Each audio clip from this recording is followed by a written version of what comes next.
adventure of Lake Caddo is in the books. I made it through my first year with LBAA. I got Rookie of the Year. That was awesome and very unexpected. And I got to compete against some of the top women anglers in the country. So that's an honor in and of itself. I'm leaving with this frog or whatever it is I have in my throat that makes me sound so lovely. And I'm leaving with a lot of great memories that I made this year and some friends. Good friends. I have lots of stories to tell of disparity and tribulations and adversity and some divine intervention mixed up in there. One of the adversities, well, there were several. One of the adversities that I'm the least, can't find anything funny about it right now. Maybe I will eventually, but I don't think so. So my friend Terry, she received this big ass trophy, and I mean like a 4-foot tall trophy, because she won Co-Angler of the Year, and we put it in my boat because she's flying and I'm not, and somewhere it blew out of my boat, whatever you want to call it. So I backtracked about an hour and a half to go find it, and I never did find it, but I did find a Home Depot box. I found a tarp on the side of the road, and I stopped over a bridge that was over some body of water and ran back to what I thought was it, and it ended up being a giant piece of cardboard. And then I ran back to the boat, so I got my morning jog in. So that was that. I'm hoping that somehow we can get that trophy replaced for her, and I feel horrible. But those are the kind of things that happen to me. Keep your distance. So I spun a hub on my boat in the middle of the lake. Well, not really the middle, because there is no middle of that lake. You have to run through these boat lanes. So I texted and called both the tournament directors and gave them the marker number where I was and said, can somebody come help? So a little bit later, here they come to my rescue. I thought, they stopped. They're like, hey, it's going to get bad out here, because it was a big cloud coming. And I said, yeah, it already is bad out here.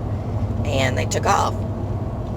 And I was a little confused at first, and then I realized they never got my text. They just happened to be out on the water. And then I got this sinking feeling in my gut and in my heart that, okay, I'm not going to be rescued after all. I'm just going to drift around out here until they get back on land and figure out that I needed help. Well, as divine intervention happened, they had missed their turn, came back, and shut down. And I said, you do know I broke down, right? And they're like, no, we did not know you were broke down. So once they figured out I was broke down, they towed me in. So that was awesome and funny. That's how it goes. It all works out in the end. Doesn't matter how much bad luck I have, you just got to keep trudging ahead.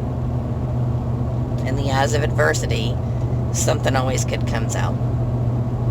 Not real sure what good came out of the trophy blowing out of my boat, but I don't know. Maybe we'll figure it out one day. So I had a pretty dang good practice on Caddo. That was fun fishing. I had some pretty decent sized fish. I never in practice caught an under, or even in the slot fish. They were all over. So I was kind of confident going into it. So my pattern was duck blinds, and the duck blinds were pretty much spaced out, so you had to idle to each one of them. But if you catch a big fish off each duck blind, or even every other duck blind, you fish 10 duck blinds, and you got a limit. And I was doing that, and I thought, okay, well, I can maybe come out pretty good in this tournament doing that. Well, little did I know, if you're already guessing ahead, duck season started this weekend. So come tournament time, they were either on their duck blinds fixing them, or in them trying to hunt. And you can't fish when there's people with guns and a duck blind. It just doesn't go well together. So anybody that knows me should not be surprised by this. I'm going to sit here in the rain because it actually feels good. Actually, it's just like one little drop at a time. But anyways, if you know me, this doesn't surprise you at all. Look at this. Look at that dark cloud. Look at that beautiful cloud. Dark cloud straight over me. Beautiful blue sky. Oh well.